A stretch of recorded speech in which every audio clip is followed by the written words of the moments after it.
नमस्कार। Super India news TV में आपका स्वागत है। मैं हूँ राजेश आर्य।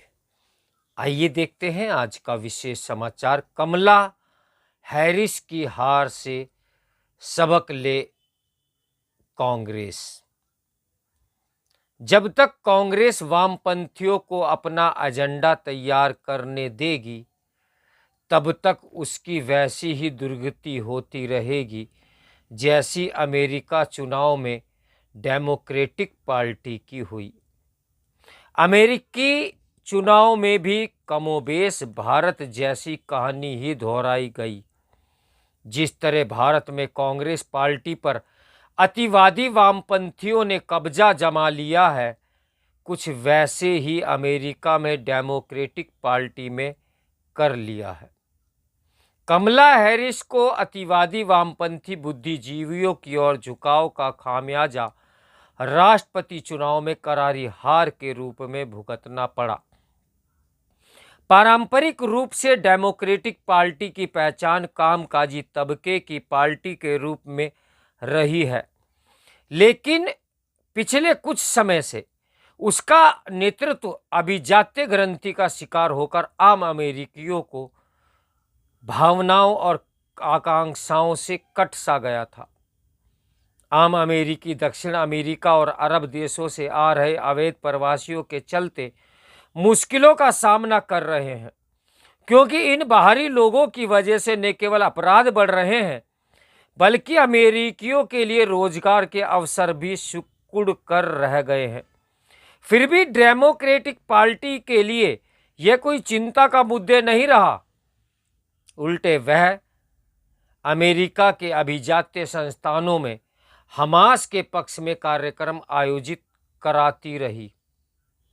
डेमोक्रेट्स के बयानों से यही अनुभूति हुई कि उन्हें आम अमेरिकियों और उनकी आर्थिक दुश्वारियों से अधिक अवैध प्रवासियों के हितों एवं मानव अधिकारों की फिक्र ज़्यादा है तथा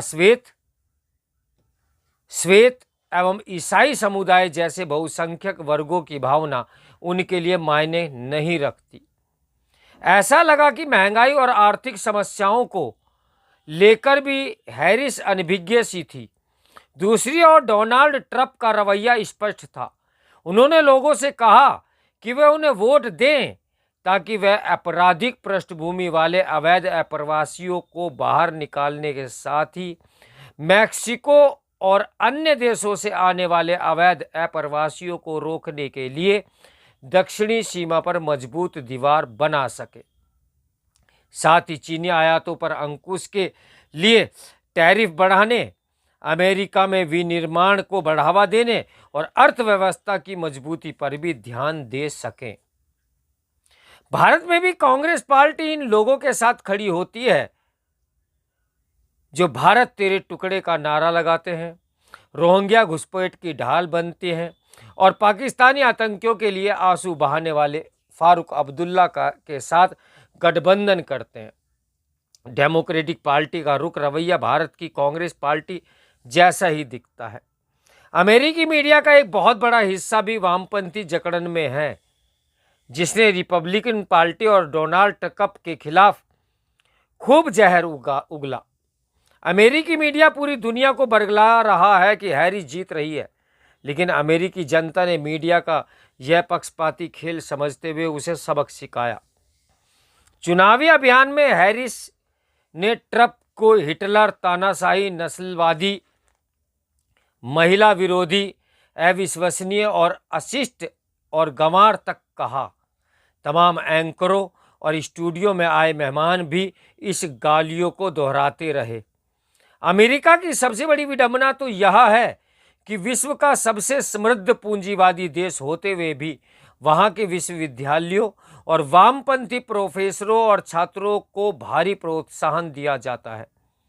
कम्युनिस्टों और ऐसे ही अन्य लोगों को शोध परियोजनाओं के लिए भारी भरकम वित्तीय संसाधन उपलब्ध भी कराए जाते हैं, जो अक्सर यहूदियों और इजराइल और हिंदुओं और भारत के विरुद्ध होते हैं। वह यह दर्शाते हैं कि कट्टर इस्लाम जैसा कुछ नहीं है और इस्लामिक देशों में सब दुरुस्त चल रहा है। वे हमास जैसे आतंकी संगठनों के पक्ष में महीनों लंबे प्रदर्शन अभियान भी चलाते हैं। तो अमेरिका में घुसने की फिराक में लगे अवैध अप्रवासियों की पैरवी भी करते हैं। ये सब लोकतंत्र और अभिव्यक्ति की स्वतंत्रता के नाम पर किया जाता है। छात्रों और शहरी कुलीन तबकों पर उनका व्यापक प्रभाव है। यही कारण है कि कॉलेज छात्रों और शहरी मतदाताओं ने हैरिस के पक्ष में मतदान किया, लेकिन बड़ी संख्या में ग्रामीण मतदाताओं और विश्वविद्यालयी शिक्षा से वंचित लोगों ने ट्रंप को समर्थन दिया। भारत में भी जेएनयू जैसे विश्वविद्यालय और सेंट स्टीफेंस कॉलेज के वामपंथी सोच वाले छात्रों को लगता है कि केवल वही जानते हैं कि देश को कैसे चलाया जा सकता है और उनकी बात ही सर्वोपरि है। वे मीडिया का एजेंडा तय करना भी अपना विशेषाधिकार समझते हैं। उनमें से अधिकांश भाजपा और प्रधानमंत्री नरेंद्र मोदी से नफरत करते हैं। अपनी विचारधारा के प्रति उनकी ऐसी मुग्धता है कि इससे इतर लोगों के लिए वे कोई जगह नहीं देखते। अपनी इसी मानसिकता के चलते उन्होंने कई बार मोदी के राजनीतिक समापन की भी घोषणा की, लेकिन व्यापक जन समर्थन के दम पर मोदी इस वर्ग को धता बताते आ रहे हैं, क्योंकि देश की जनता इन वामपंथियों के झांसे में नहीं आती। इसके बावजूद वामपंथियों का यह छोटा सा समूह कोई सबक नहीं सीखता और टीवी चैनल से लेकर हर मंच पर अपने ज्ञान का बखान करने से बाज भी नहीं आता। दुनिया भर में इनके यही तेवर हैं। अमेरिका में भी CNN जैसे चैनल बार बार यही क्लिप दिखाते रहे, जिनसे ट्रंप की छवि खराब होने के आसार थे। यह उनके विरुद्ध एकदम दुष्प्रचार जैसा था।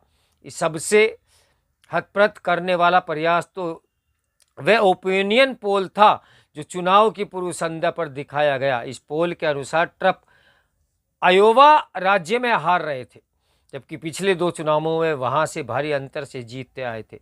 चूंकि यह राज्य लंबे समय से रिपब्लिकन पार्टी का गढ़ रहा है, तो उक्त पोल के जरिए मतदाताओं को यही संदेश देने की शरारत की गई कि ट्रंप बहुत गहरे संकट में हैं। यदि ये आयोवा में हार जाएंगे तो भला किस आधार पर राष्ट्रपति चुनाव जीतेंगे। वास्तविकता तो यह रही कि ट्रंप ने इस राज्य में बहुत सहजता के साथ अपनी जीत भी दर्ज की। अमेरिकी जनता ने हैरिस को व्यापक रूप से खारिज कर हार्वर्ड और स्टैनफोर्ड जैसे अभिजात्य संस्थानों और मीडिया के शरारतपूर्ण रवैये को सबक सिखाने का काम किया। भारत में कांग्रेस पार्टी के लिए भी इससे ये सबक छिपा है कि जब तक अल्पसंख्यक तुष्टीकरण और बहुसंख्यकों की भावनाओं को अनदेखी करते हुए वामपंथियों को अपना एजेंडा तैयार करने देती रहेगी, तब तक उसकी वैसी ही दुर्गति होती रहेगी जैसी अमेरिका चुनाव में डेमोक्रेटिक पार्टी की हुई। तो मेरे साथ बने रहें सुपर इंडिया न्यूज़ टीवी की ब्रेकिंग न्यूज़ के लिए। नमस्कार, मैं हूं राजेश आर्या।